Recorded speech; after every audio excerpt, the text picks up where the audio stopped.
Tenakoto, ko Eli Neiburger, kotu ingoa. Toku ingoa. Almost got it. All right, so my topic today. I'm Eli Neiburger. I will be your foul-mouthed inspirational polemicist. Afraid I can't say that in Maori. So here we go. Delta ahead, diversifying the value of libraries for the 21st century. So I've really taken the river theme to heart here, especially because delta can mean two things in terms of a river. It can mean when it fans out as it reaches the sea, and delta also can mean change from within in the Greek sense. So if we look at, and here is the Pearl River, which is a canal that's very straight and true at NASA's Stennis Space Center. If we look at the history of libraries as a river over time, we started with cuneiform way back there when we had shelving that required to hold immense stone slabs. Then we had scrolls for many, many hundreds and hundreds and hundreds of years. Mobile technology that replaced the heavier systems before it. Then we had the illuminated manuscript that was extremely precious and rare and laborious to produce. And then something else happened. Can you guys see what that is? It's that jerk Gutenberg with his crazy device putting all the scribes and monks out of work and completely disrupting the entire illuminated manuscript industry, right? If we think we got problems now, imagine an Italian scribe in the 1400s.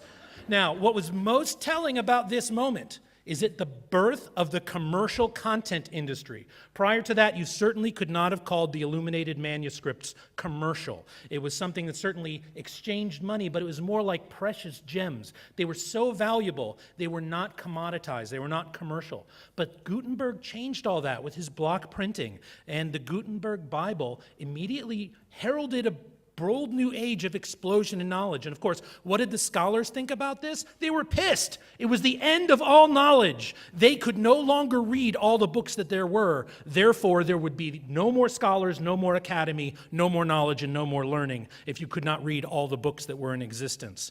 But what happened with Gutenberg was that the book became a commodity, became commoditized, something that could be very relatively cheaply duplicated and became something that was freely exchangeable. It had commercial value.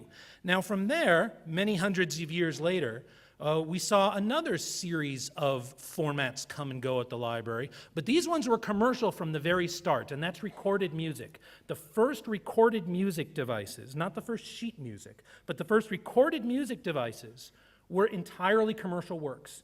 Edison's invention was for one reason only, to make money, right? And it's something that's very important for us as libraries to remember. I've heard librarians say to me, these publishers, it's like they're in it for the money. Yes, you're right. We should never forget it.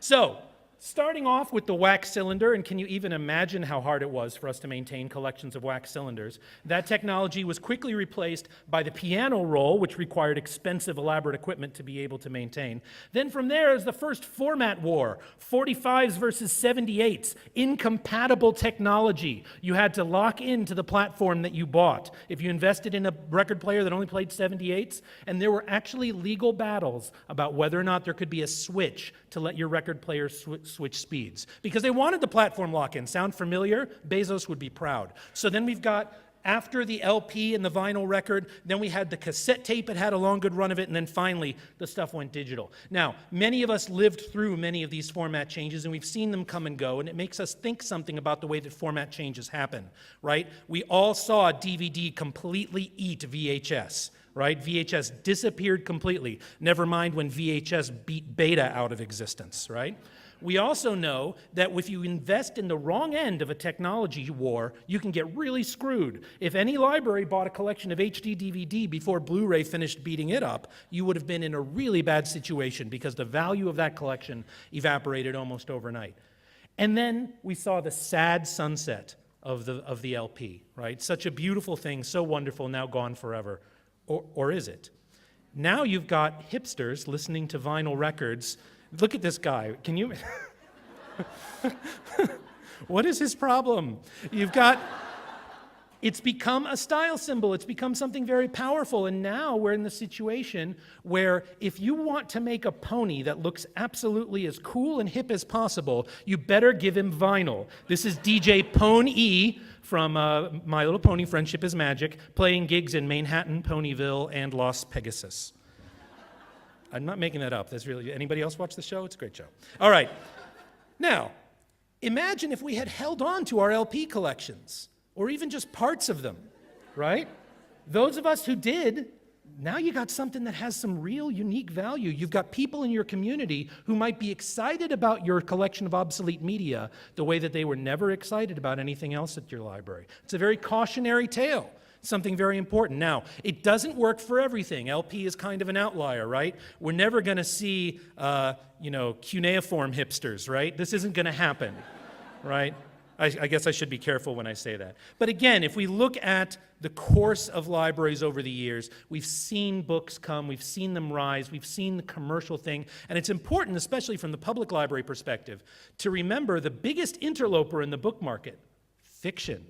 It's only 100 or so years that we've had fiction in public libraries, right? There was a big fight about that, whether or not we should have fiction at all. But now something new, a new bend in the river, right? Chief at every bend. Well, the chief of this bend is this, and this is how it feels about us. So, let's review. The illuminated manuscript was disrupted and made outmoded by the block print, all right? You could see it was an immediate decrease in quality, but a much larger decrease in cost and a much higher increase in convenience.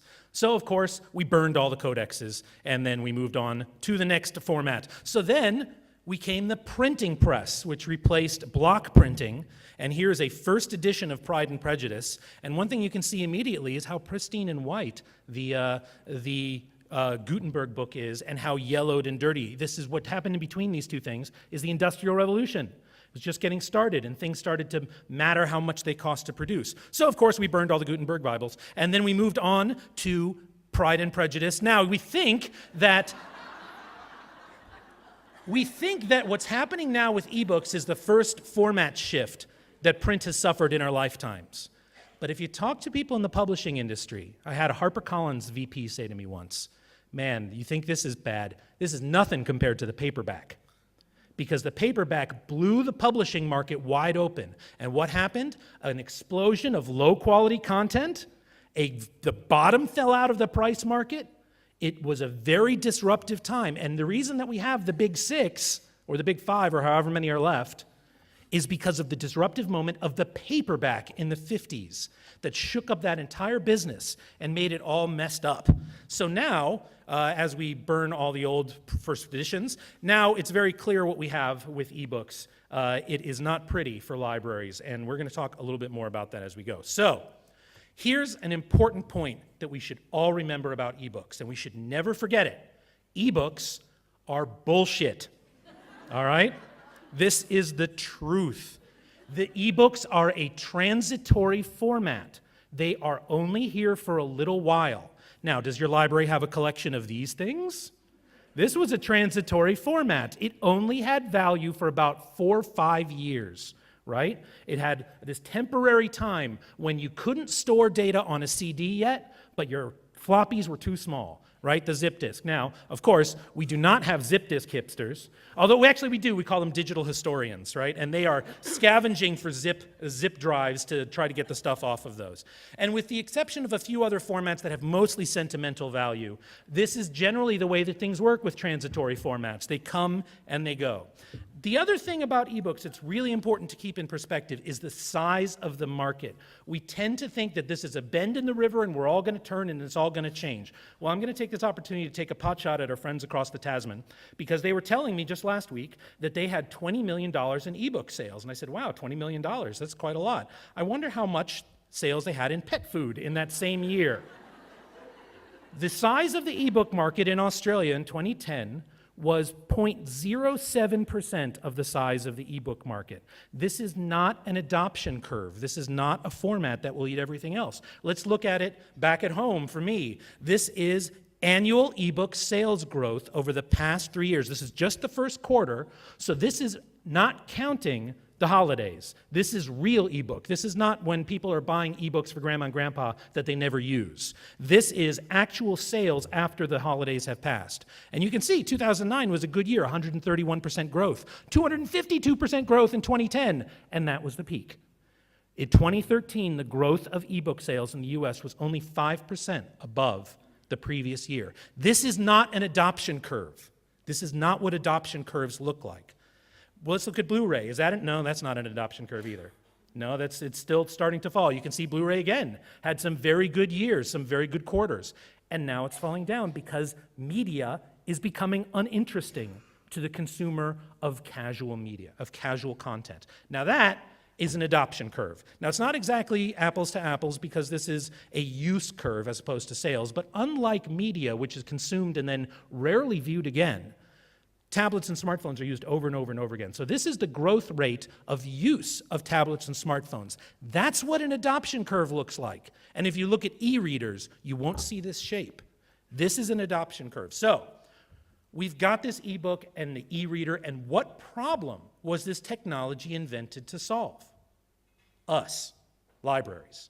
That's the technology. That's what this was invented to solve. To close the hole, to stop people's ability to share, to lock people into business models and platforms that otherwise they wouldn't choose to be locked into. And it's now at the same time, it was really important that we had a great solution for distributing text, right? There was nothing out there that could distribute text to a global audience. There was nothing at all that was effective and standards-based and open and could allow us to distribute text all over the place. There was nothing. We had to invent this completely new technology. Oh, right, the web. The web is what has been the dominant method of text distribution since its inception, right? And when we think today, when you say, oh, well, reading is on the skids or something like that, not if you look at time people spend reading text on the web. This is a golden age of reading and writing. More humans are reading and writing than at any point in human history. And most of it is on a screen, especially in the developed world. So what's an ebook? An ebook is a web page with a lock on it. This is not a technology that we should be investing in as if it's the future. The other thing is that when you see gurus and other technologists and pundits get all excited about what's happening on the App Store, we have to remember that when you see these interactive books, right, all this, the exciting new age of the book, this is multimedia from 1992, folks. This is like mist stuff, right? This is not the future of text. The future of the book is the past of the web. It's already been there. We're already past it. And what's most telling about where we are right now and why I wish to caution us so strongly about overinvesting in ebook platforms is because the business models that are growing on the web and thriving are those that embrace the openness of the web instead of fighting against it with their very design. All right? Having technology that exists solely to restrict use is not something that any library should be investing in. We're here to provide access. How can we justify taking whatever budgets we have available and investing it in technology that's sole purpose is to restrict access to media? That's not a good use of public money. Now, here's one other thing, and we can always learn this from looking at the music industry, because the music industry, since it got started, has been 10 to 15 years ahead of the text industry with all of its disruptions and format shifts. The music industry has not recovered from the death of the CD. Even the growth of digital sales is nothing compared to the peak that CDs had and how that's fallen off. Why? Because we're raising a generation that feels that they don't need to pay for music. And we're raising a generation of artists that are able to develop business models where they can make a living without getting paid for access, right? This is key. This is a big difference. So when we see the next bend in the river and we see what's happening with ebooks, it's very tempting for us to say, well, we need to make it through this transition, right? The digital shift, make it around the bend. And we've got lots of people, even library leaders, inventing their own systems that embrace DRM and bind their library permanently to licenses that may become obsolete by future changes in copyright law. And one quick side polemic, never, ever, ever use the word piracy to describe unauthorized reproduction, right? Piracy is when someone comes on your boat and kills you, right? When we call unauthorized duplication piracy, we are using the terminology of the rights holders who are attempting to equate unauthorized distribution with a criminal act. Even in the US, which certainly is not the most progressive copyright regime. Even in the US, it is not a crime to do, well, it's not a crime, I think I just kicked something important. It's not a crime to make an unauthorized copy of something unless you exceed a certain value. That's something that people forget all the time. So, as we're going through this transition, it's not a bend. It's a diversification. We need to go in lots of different directions all at once. And boy, is now ever a dangerous time for us to be putting all our eggs in one overdrive basket. So, what we're in danger of doing is building a beautiful resort town on the lovely little road, and then the interstate goes through, and nobody ever comes anymore, right? It's what happened to those talking cars, and it can happen to us too. So when you see librarians rise up against DRM, this is a core value. We fight for the users at libraries, right? We do not fight for the rights holders. And I see so often libraries falling into the trap of protecting the interests of rights holders above the interests of our users. And that's crazy. It's crazy. We are often scaring our users away from fair use and fair dealings. Is it called fair dealings in New Zealand as well? Fair dealings. That is within their rights to use materials. I've seen librarians in the US tell sixth graders that they can't use a copy from a book in their school report. They absolutely can.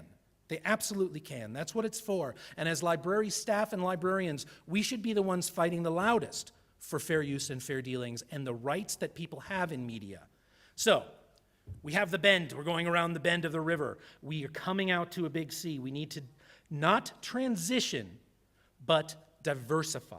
We need to diversify our services. So, okay, there's my 15-minute polemic. Now I'm going to take the rest of the time and talk about how we've done that at our library in Ann Arbor. So Ann Arbor is not a terribly large town, 160,000 people. It's a university town. We have the University of Michigan there. And one of the things that we found in a recent survey is that of our card holders at the library, 70% of them have master's degrees. It's a very enthusiastically educated community. So now one thing that's unique about us as a district library is that we are an independent taxing authority with an elected board. We're not a part of the city government or the council government or the state government or the federal government. We're an independent government entity with our own tax. And our own tax we are very fortunate to have in perpetuity. It never has to be renewed. It gives us the opportunity to have a lot of wonderful experiments and try things and see how they work. Now, while we certainly are fortunate to have a good budget, we are very much in the middle of the pack of US libraries. Our funding is about $75 per capita for each person, which is, that is a lot of money. We're very fortunate. But there are libraries in the US who have twice that, if not more.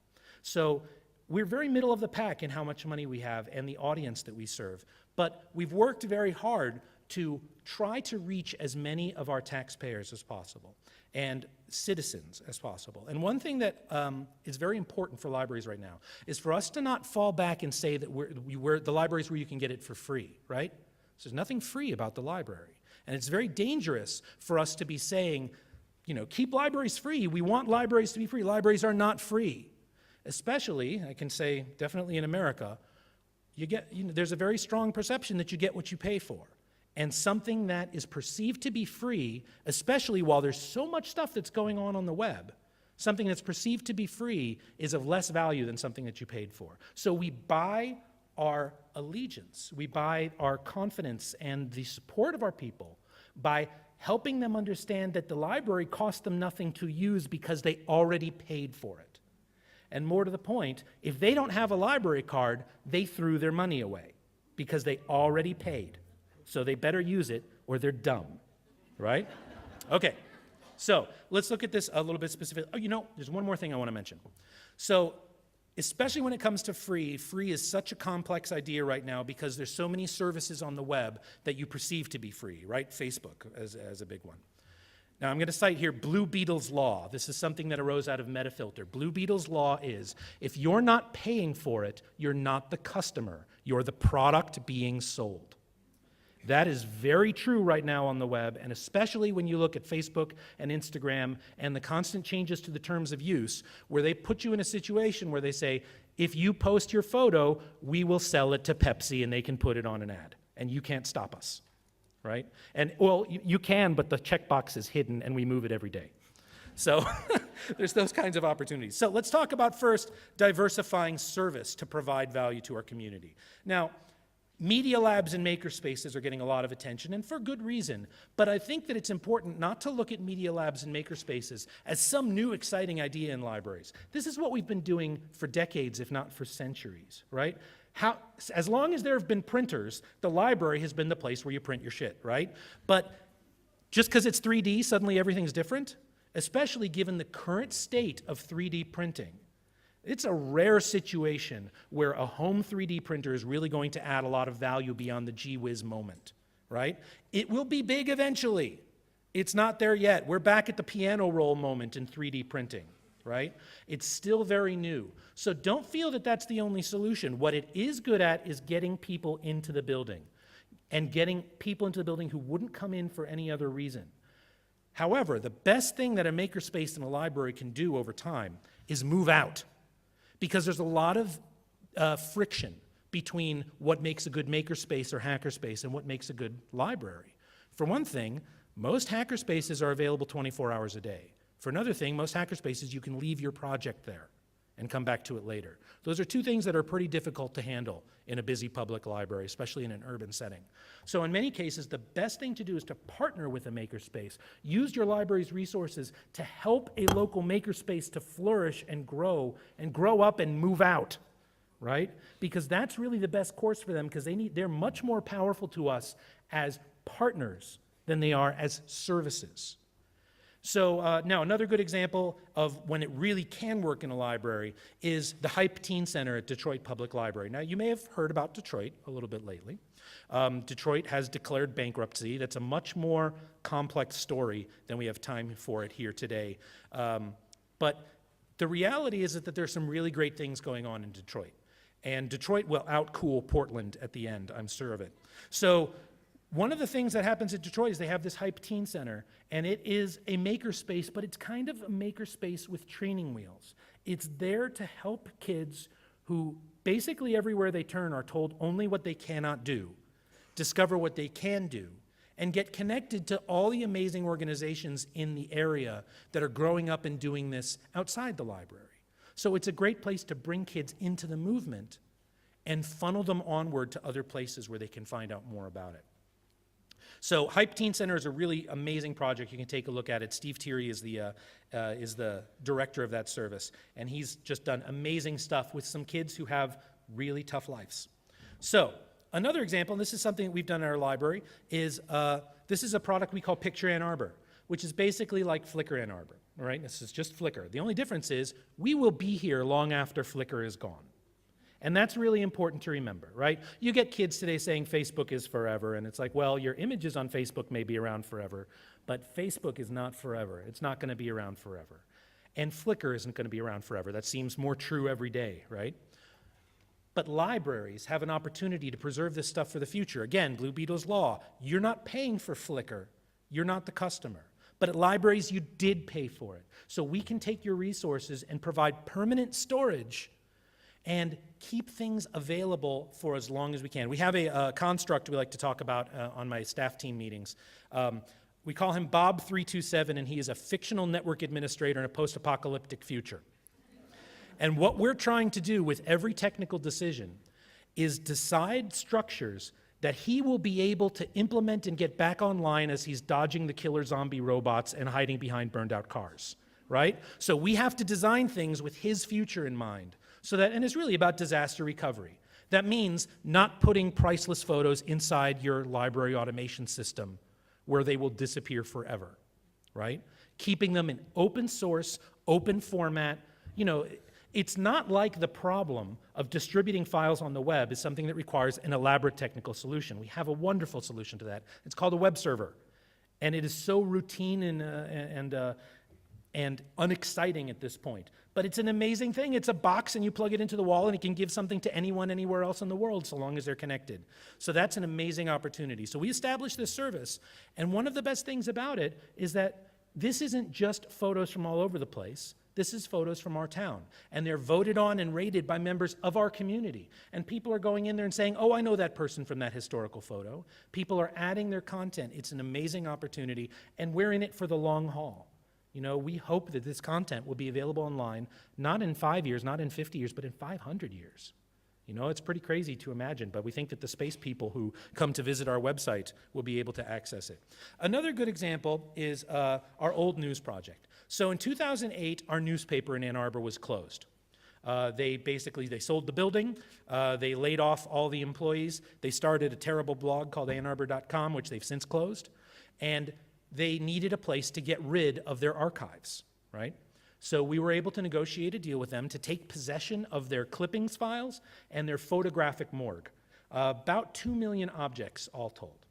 And most importantly, we negotiated a deal that allowed us to permanently distribute these materials via our website, permanently.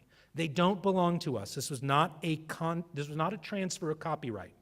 However, it does say in our document that any copyright that does later be found to exist in these works belongs to libraries. So, if a future law change determines that digitized images are a derivative work, meaning a new work, then they will belong to the library. The digital images will. Now, we have to give these back to the newspaper if they ever ask, but again, it's in our deal, not until we've scanned them. So we pushed very hard. We got everything but the copyright. And we wound up with an amazing collection. Now, the problem is we have 20 million objects to scan. So, you know, I have librarians who are 2 or 3 years into their career and fully expect to be working on this project for the next 25 years or so. So where do you start? You don't just start at A, right? So our first focus was to get as many of the finding aids online as we could. And despite the fact that the news employed librarians, we can see every regime change that happened among the librarians in the files. So it goes A through D, and then it goes back to A, and then it goes through M, and then it goes back to A. And then, you know, you could see that someone came in and didn't like the way the previous person had done it, so they started all over. So it's kind of a mess. But what we did is try to get the labels on every folder online so Google could see them. So that when people are searching for things that are found in our collection, even if we haven't scanned it yet, they can see that we have a folder by that name, and then they contact us, and we scan it right then, that day, and post online for everybody. So it's digitization by demand. We let the demand drive it, as opposed to trying, again, start with A. Now, at the same time, we also then do our own projects, features, exhibits, things like that, where we choose things to scan. And I'll come back to that. Now, another example, this isn't something that we've done. This is the Provincetown Public Press in Provincetown Library, Massachusetts. Now, Provincetown is a very tiny library at the very tip of Cape Cod, and they have this new project to become a publisher. And this is their first class of authors. They are providing new services to the authors in their community and acting as a publisher, complete with copy editing, marketing, creation of the ebook, layout, all that stuff. This is a very powerful opportunity for libraries, especially because we have the golden opportunity that matters so much in publishing. We don't have to make a dime on the project. We don't have to make any money on it. We can create things for which there is no business case outside the commercial world. We can bring things to life that will never turn a profit. That's a very powerful opportunity for libraries because there's a lot of really important, wonderful, amazing things that will never earn back the cost to digitize them. Now, you might say, well, why do libraries, why should we be doing it then if there doesn't have value? But once you've done it, you don't know what the value is going to be over the next 500 years, right? And this was one of the big things in our librarians realizing. We have a group of people that are called production librarians, in that their job is to produce new content. They work on the desk maybe 4 or 8 hours a week. All the rest of the time, they're creating new things. And they realize that during that 4-hour shift on the desk, even though they could help some people and make a big difference in their lives, if they took those same 4 hours and created something new on the web, there's no telling how many lives that would change over the next decades. So it's a matter of return on investment. Librarians have superpowers. They can create things, they can create something from nothing. And their ability to do that is best used behind the staff wall, right? My favorite example of it is, you go to the doctor, there's not a doctor sitting at the reception desk asking how they can help you, right? The doctor's a professional. Their time is carefully managed, right? There's somebody who is a clerk sitting at the desk to help you and see if you really need a librarian's time or not. Now, that's of course a luxury in bigger systems, not something that can always happen in smaller places. But the fact is that librarians' power is keyed to their ability to produce more than it is keyed to their ability to find, right? So another example, perhaps the exact opposite of a Provincetown Writers Club, is a Minecraft server. Now, Minecraft is a game that has definitely taken the world by storm. It's a sandbox, it's super fun, so much opportunity, so much learning, and most importantly, this game is the place where an entirely new generation is interacting with a command line for the first time, right? They don't get it on their iPads, they don't get it on their smartphones, they don't even get it on their desktop machines anymore, if they have any of those things.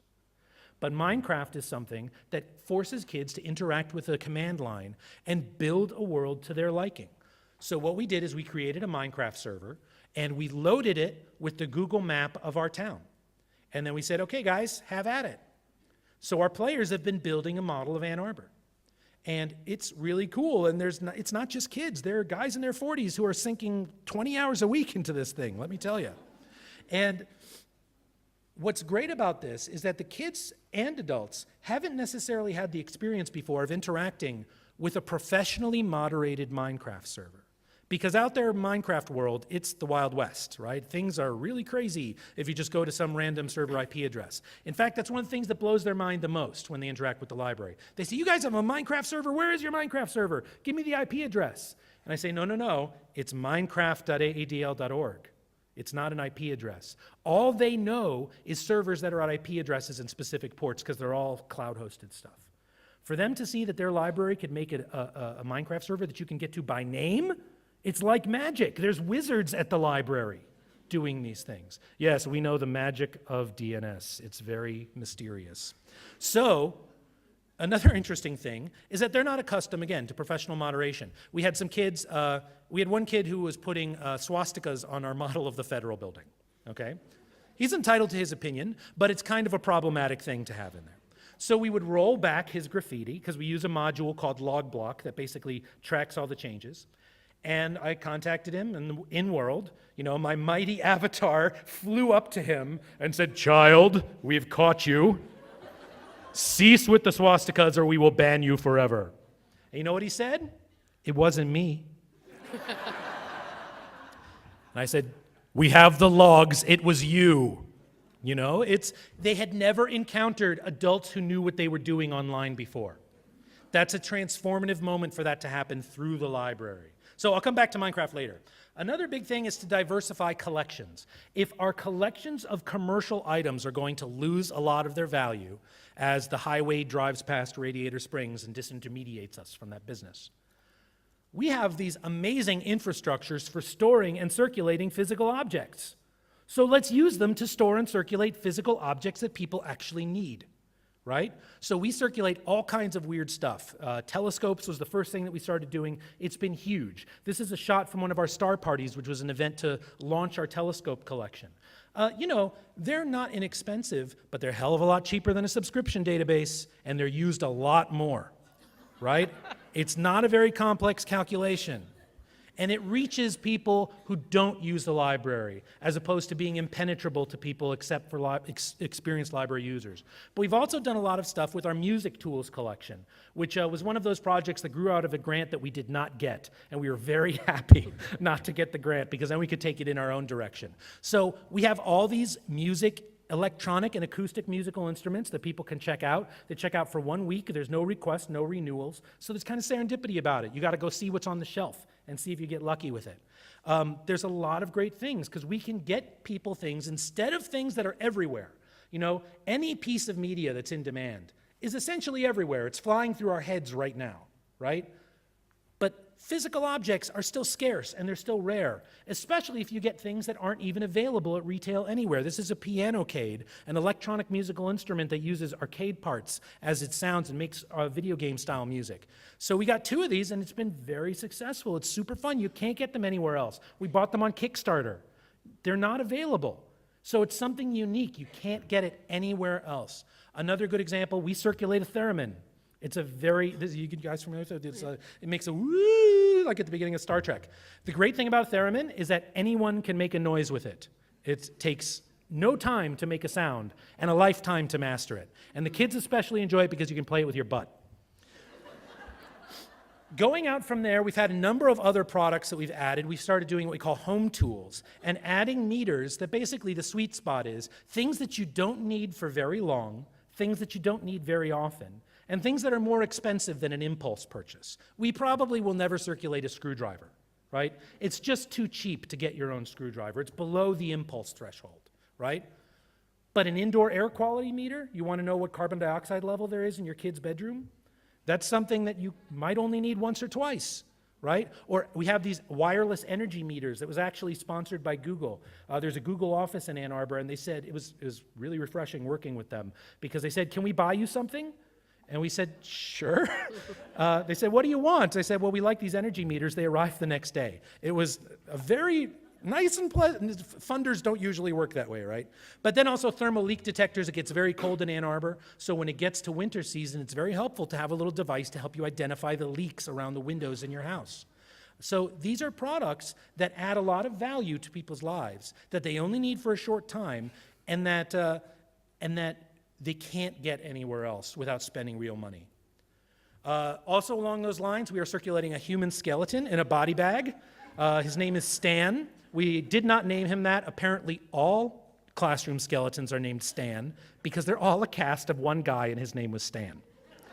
So that was not something that they taught in library school, how to fit a human skeleton into a hockey bag. But it's something that our librarians did figure out. We are also circulating spinning wheels and drum carters. We're ramping up to circulate these. Again, it's something that you really want to try out before you know if you want to buy one. Or in the case of a drum carter, it's something that you might only need once or twice. So we are trying to go all the way from sheep to sweater between the drum carter and the spinning wheel, and then we have what that thing called, the nitty-knotty, and then the yarn swift, and take the whole process all the way through to the end. We're also getting ready to circulate sewing machines, and then we've added microscopes as well. A lot of the things that we circulate, especially in the science tools collection, are things that are close to what scientists actually use. There's these set of meters called red meters that have very simple little interfaces. And you know, when kids do science fair projects, you're familiar with like the purple cabbage juice experiment to measure pH. This is a staple of science fair experiments. There are no scientists that measure pH with cabbage juice anymore. All right? That's not how science is done. What this gives an opportunity for kids to have is have an experience doing science the way scientists do it. And these little devices store their data on an Excel format on a USB stick, so their parents might actually even know how to help them with it, maybe. Now, it's not just the physical objects, it's also digital media. There is opportunity for libraries to provide digital media. It's just, there's no room in the equation for an intermediary. This is a couple of things that we've licensed from a local record label. Actually, we made deals with 2 different record labels. One is called Magnatune. They've been around for a while, and they are a kind of an open access record label. And we negotiated a deal with them for their entire collection of about 12,000 albums to be added in our collection for immediate unlimited download by all of our logged-in cardholders. No DRM, no checkout. It's just a download, because that's the way the web works, right? You get it and you keep it. It doesn't come back because, you know, that's the magic of the web. You give someone a document and you still have it, right? We need systems that embrace that reality, again, instead of fighting against it. So we've been expanding that and working with more music labels and also publishers. The catch is we want to work with the rights holder directly. We don't need an intermediary because it's just a file on a web server. You don't need DRM, you don't need use controls, you don't need limits to the checkout. All you need is a file on a web server. At the end of our license, either we renew the license or we remove the content from our servers. Anyone who downloaded that material, see, I almost said checked out. Anyone who downloaded that material gets to keep it. That's in the license from the beginning, because that's the way the digital media should work. And it's been very easy for us to build this into our Drupal-powered catalog, and it's just really simple. You can stream the album, you can download the whole thing. We even have crazy formats like FLAC and OGG and things that almost nobody ever touches.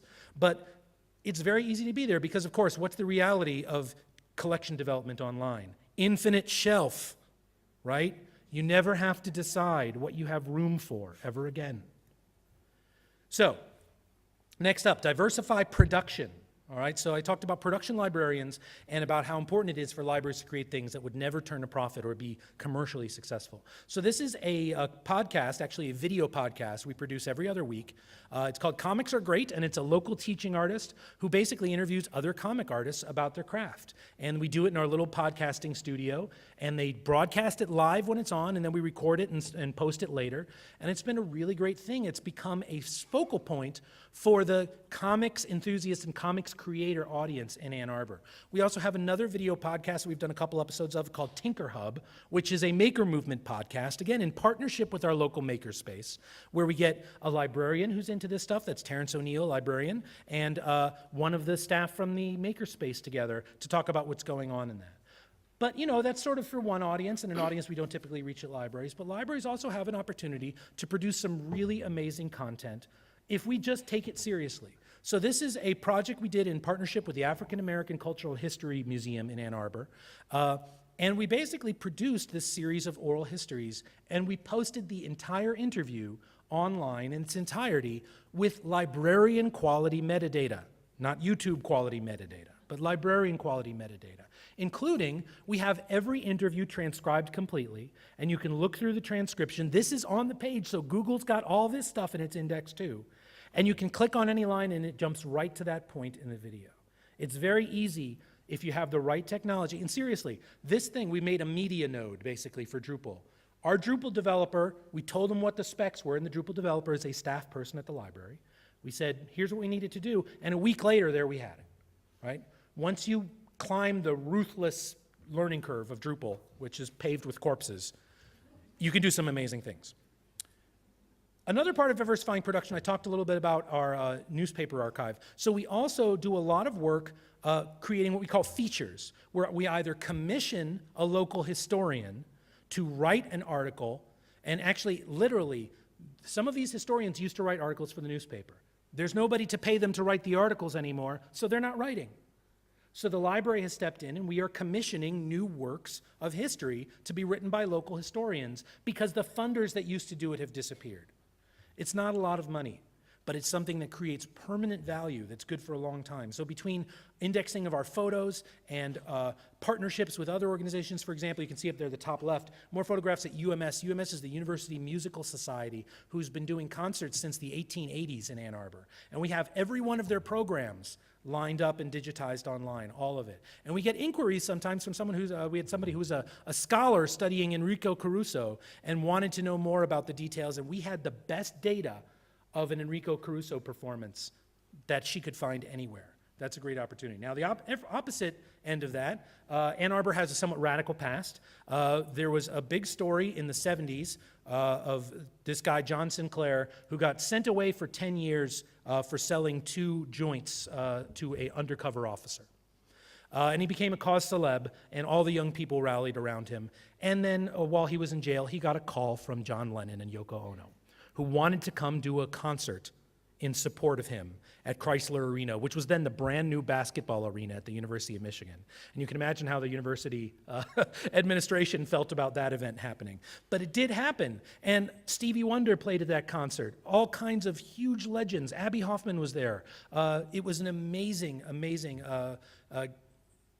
time, a moment in Ann Arbor history. So 40 years later, we did this big project to commemorate as much of the history as we could. We had a poster commissioned by the artist who did the original poster for the event 40 years ago.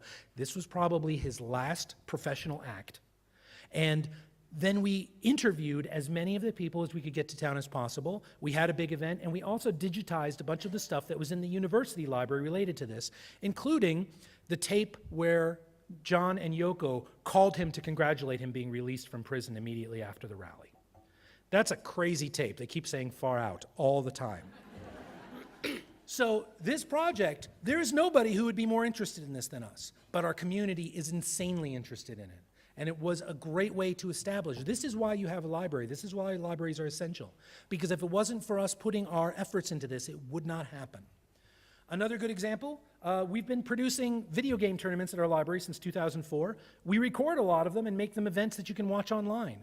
The kids then become part of something that's happening online. They become television celebrities. They have the friends tell them that they saw them online, they saw them in the tournament. This is a video of a Pokemon Battle Revolution tournament, and you can see them sitting there, and it's a very cool opportunity for them. We've also been organizing, for the past 5 years, International Games Day in conjunction with the American Library Association, where we get libraries all across the country to try to play the same game at the same time. We last year organized the Super Smash Bros. Brawl tournament for 41 libraries in the US, where their players all came together to fight against other libraries and defend their community's honor against those jerks from across the river. So it was a very strong opportunity for them to feel pride in their community and for them to see their library as a place they gain access to a global information network. So yeah, we always win too, but that's okay. So now I'm going to talk just a little bit about our summer game. Just want to touch on a few things. So about 3 years ago, I started hearing from the parents in our community that our summer reading program at the library was making their children read less, right? Because all they had to do was read 10 books and they get their ice cream cone, right? So they would read Captain Underpants 10 times the first week of summer, and then they would be done reading all summer because the library said they were done. It was prescriptive. It did not work for the kids in the community. It was disincentivizing reading.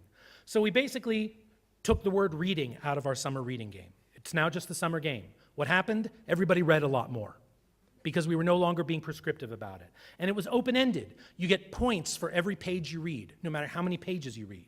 You also get points for finding badges in the catalog, finding codes at city parks, tagging, rating, reviewing items, all kinds of stuff. We had a dog theme this past year. Here's an example of one of the badges where we always want to be inclusive, so there was a cat badge as well.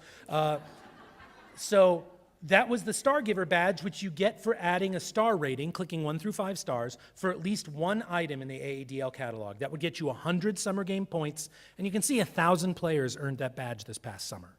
And you can see when I received it, and you can see there's a link there where I can tweet or like it. And somebody likes it too. So this was our summer reading game. It really took off, and it is for all ages. We have adults and parents and kids all playing it together. There are grandparents and grandchildren who play the game together where the grandparents don't even live in Ann Arbor. But because the game's online, their grandkids get them involved in it, and they go hunting for the badges. One example was I did a badge series last summer called Doily Kart Grand Prix, which explored the intersection of Gilbert and Sullivan in Mario Kart. So if you needed someone who knew about Mario and someone who knew about Gilbert and Sullivan to be able to do these badges. So a lot of them are intended to be intergenerational.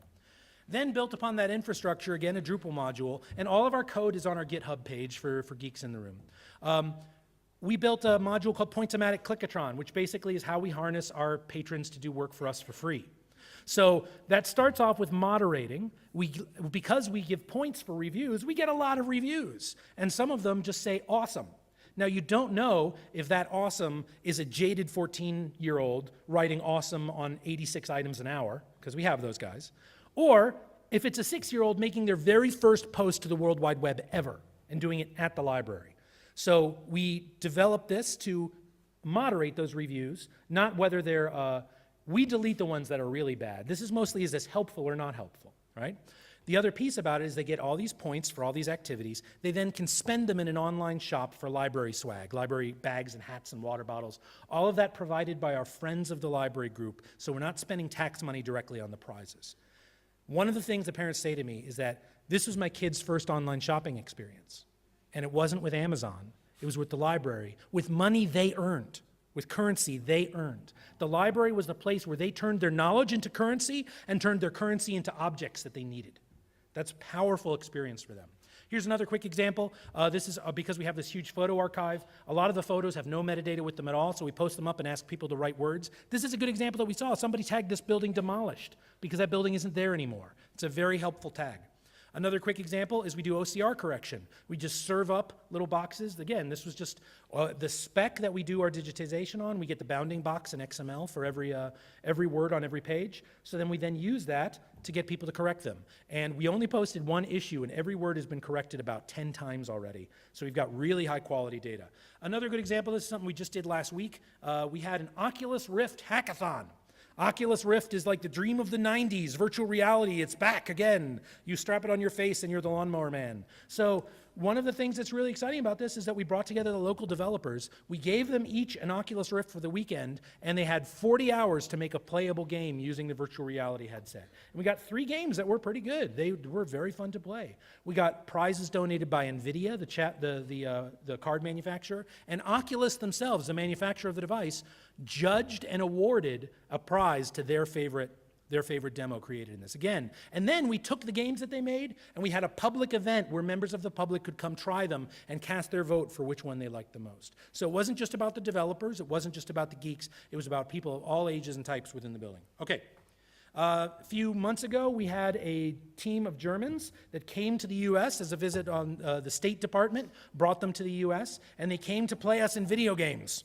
And the 3 Germans that came won a National Library video game tournament in Germany to earn a trip to the U.S. And they came to U.S. to play against our gamers. And after 5 rounds, it was tied at 321 points apiece.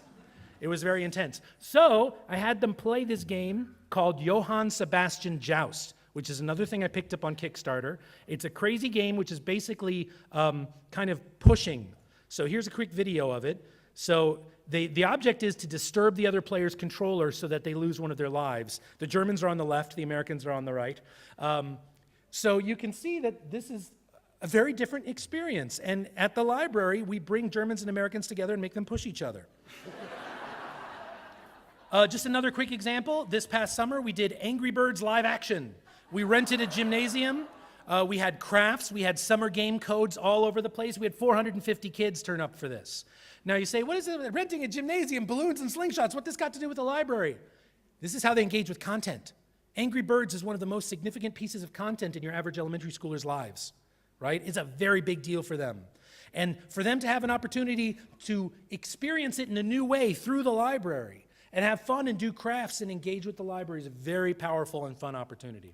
Another quick example, I'm crazy about Kerbal Space Program. It's a wonderful video game that involves taking little aliens and building spaceships and sending them to their fiery deaths. So we did a number of Kerbal programs at the library this past summer, including some things that were very focused on keeping your Kerbals alive. So this is a wall we made where kids in the youth department had to write on Post-its what they think the Kerbal should need to take to space with them to be able to survive.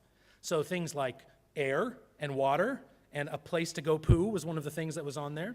Over on the right, this is from an event called Kids Read Comics. This is a conference that we have once a year, and this is Vordak the Incomprehensible and a Naruto puppet, and they are speaking there at the podium where you address the library board. And we then used this we had a badge in the summer game, and this was the image of the badge, and you earned the badge by addressing the library board during our public comment session. So we got kids coming to the library board meeting to address the library board to get their badge and points, civic engagement. Here's another quick example, almost out of time, but this is this crazy thing called Superhero. This is from Spain and in partnership with the Ann Arbor Summer Festival and using our wonderful projector that we were able to purchase. It's this crazy, huge, interactive experience where you fly on the bell tower that you saw back in Minecraft and you can shoot at each other. And it's an amazing experience for these kids. You can't get this anywhere else. And a huge, large-scale, interactive. I just want to wait till the mushroom comes because you got to see the mushroom. It's coming in. There it is. There's a mushroom. Watch this. Whoa! Yeah, it's 50 feet tall. So this was a crazy experience. The library helped make it happen, and I made sure to have library flashlights distributed so that they could be shining them all over the place and remember who it was that brought this to their town.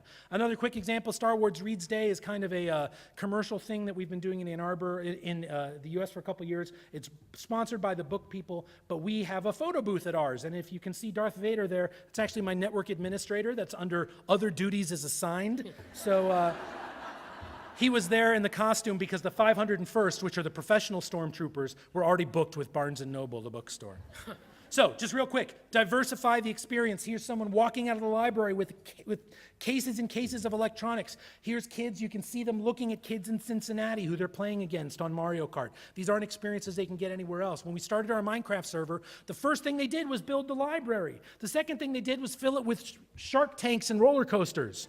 This is the way it should be. This is a fantastic experience. So, what's the outcome of all this? What's the outcome of all this diversification? Well, it's diversified value for superheroes and supervillains, for the garden club and the gardeners, for dogs, people, and cat people, for Sith lords and bounty hunters, for Kerbals and Minecrafters and Angry Birds. Having something for everyone at the library is a critical value for the 20th century, 21st century, whichever one this is, even for the book people. So, this is already happening with millennials. Millennials are growing up with a wider definition of what a library is. So we really have to worry about the boomers, who grew up with a much narrower definition, and of course they're the ones in power, and they say, if you don't have books, why is it a library? Well, libraries have been more than books for centuries, and it's important for us to keep in perspective. So here's our secret weapon.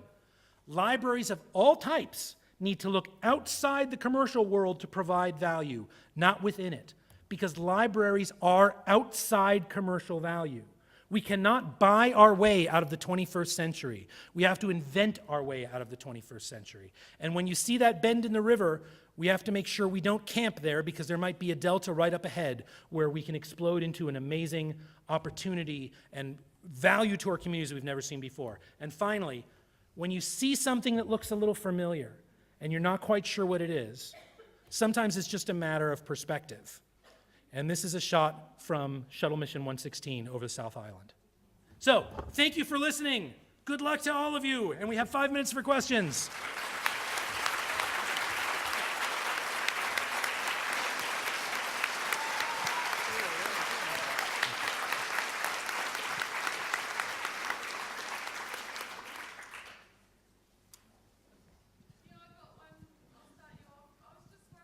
One moment. Wait for the mic, please.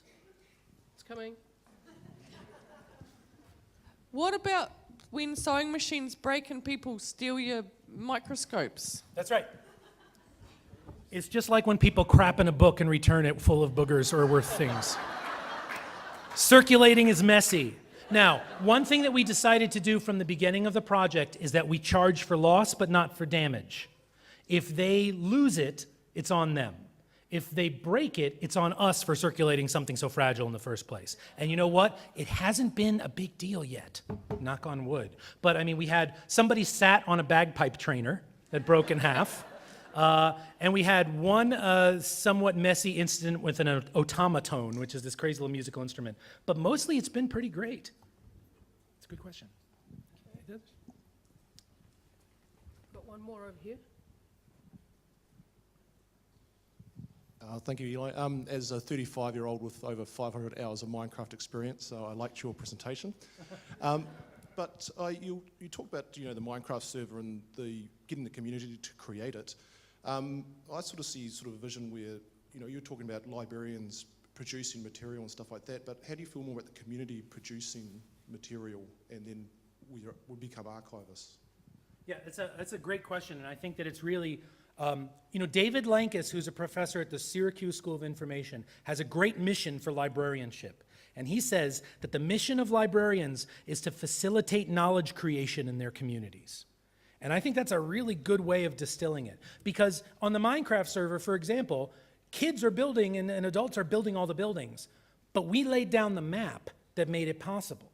We provided the framework. Another example, a project we're working on now that, again, our news media is so disappearing. We're working on creating a blog that does theater reviews and art opening reviews, because that doesn't exist anymore in our community. So, again, it will be some posts by staff, and they'll be identified as staff, and some posts by the public. And, we will edit them and we'll curate them, just like librarians do. Another good example is with our badges in our summer game. Most of them are made by library staff, but members of the public, unsolicited, sent us their own badge designs. They said, I want to make a badge too, here it is. And they were great. And so we would, post them on as well. And then there was a whole section of badges just called player picks of badges designed by players. So I think really, I didn't get into it in this talk too much, but part of the whole thing of the web is that the line between user and administrator is pretty blurry. It doesn't really exist. And we're really both doing something together. And to say that ours is more important and theirs is less important, it's not quite the way that it works. The user's content is every bit as important, if not more important, than the public content. For every photo that we post, somebody out there is going to know who's in it. And it's working together in concert to create new value for the community. Does that answer your question? Got time for one more. One more there.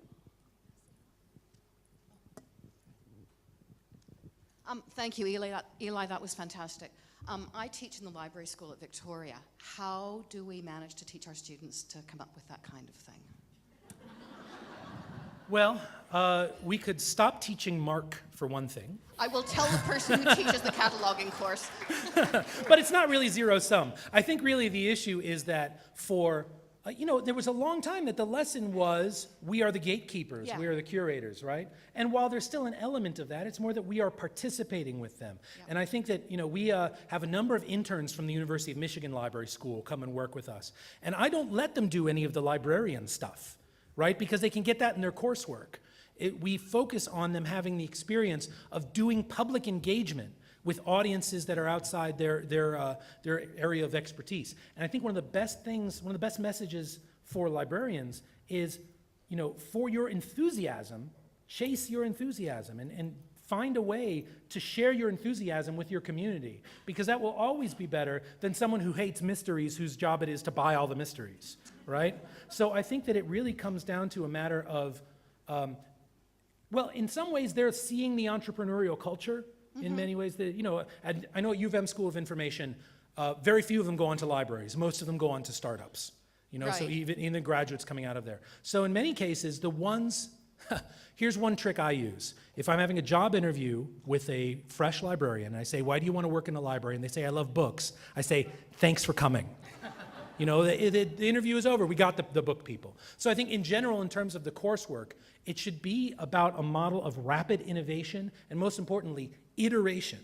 We don't do enough of that in libraries, and get something out the door. I mean, if you look deep at any of the stuff that we've done, it's all really messy. There's lots of mistakes and things don't work, but it's out the door, and then if somebody catches it, then we know they're using it, right? So having a reactive, iterative product development cycle, as opposed to sort of trying to birth a fully crafted god from your forehead, is a much better solution. Does that answer your question? Yes, it does. And I would just like to say that I'm going to be on a panel on Wednesday, and you made about half the points I was going to make in my presentation, so I now have to redo it. Sorry. Thank you. Okay, now we'll have a... Okay, now we just want to finish off with a bit of a sweetener, i.e. a waiata. So could you all please stand, please?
Thank you. And now I'd like to present Eli with a gift from us and a little certificate of appreciation. Thank you.